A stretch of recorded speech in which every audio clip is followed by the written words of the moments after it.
Hey everyone, it's currently the 12th of September 2023 and it looks like Victoria is finally open for applications for the 491 and 190 visa. In this video, I'm going to talk about the 190 visa specifically, and in the next video, I'll talk about the 491 visa, and then I'll do another video just for offshore applicants as well. I'll talk a little bit about offshore applicants here, but we will mainly focus on onshore applicants.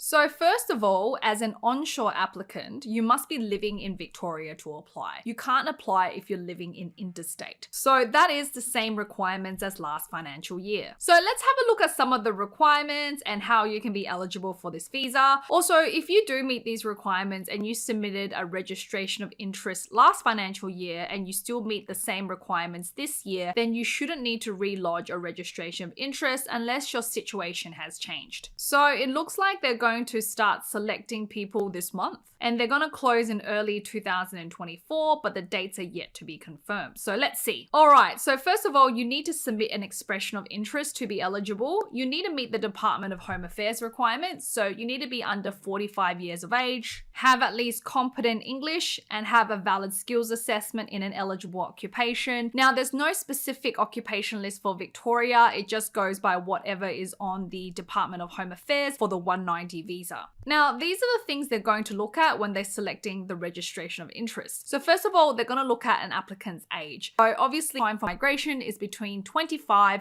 to 32. That's why you get more points for being that age. They look at your English language level. Now, they have mentioned previously that they like candidates with superior English. I guess that's something that's really important to them.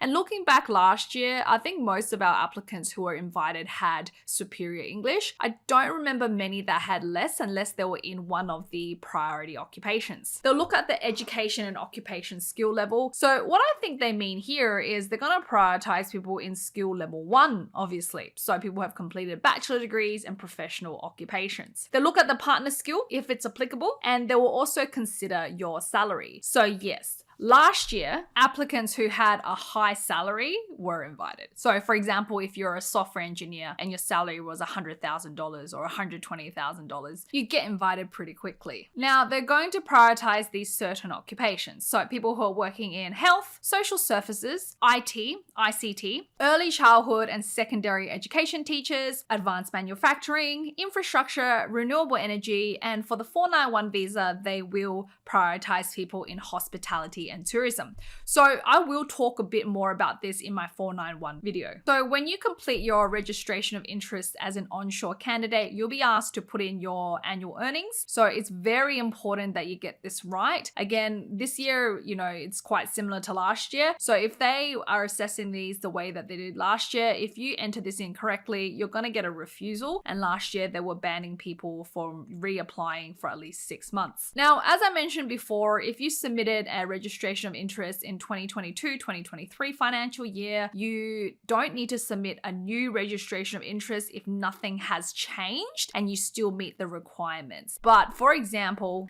last year, if you lived in Melbourne, you could still apply for the 491 visa, but this year it's no, you can't at the moment. So for example, a candidate like that would have to submit a new registration of interest. You can't have more than one registration of interest submitted. So you'd go ahead and submit, the one that you think is more likely to be selected, I guess, and the one that's more closely related to your work experience, if that's the case. Now, everything you claim in the expression of interest and registration of interest, you will be asked to prove that. So it's really important that before you submit, you are aware of, the requirements and that you actually meet all the eligibility criteria. I think last financial year, like for example, employment, some people were claiming to work in their nominated occupation. And I think when they submitted their nomination, people in the Migration Victoria office were assessing these applications. They would call the employer to verify the employment, and sometimes that didn't come back as the applicant had claimed in their registration of interest. So that can cause, refusals. So got to be very careful of that. On the website, website, it does list out what you can or cannot claim. So you can claim wages, payments while on leave, penalty for weekends, public holidays, work outside of regular hours, commissions, but this is only for accepted sales roles, and amounts that are salary sacrificed. They've also provided a list of salary that you cannot claim. This is definitely something that got a lot of people last year. I did a lot of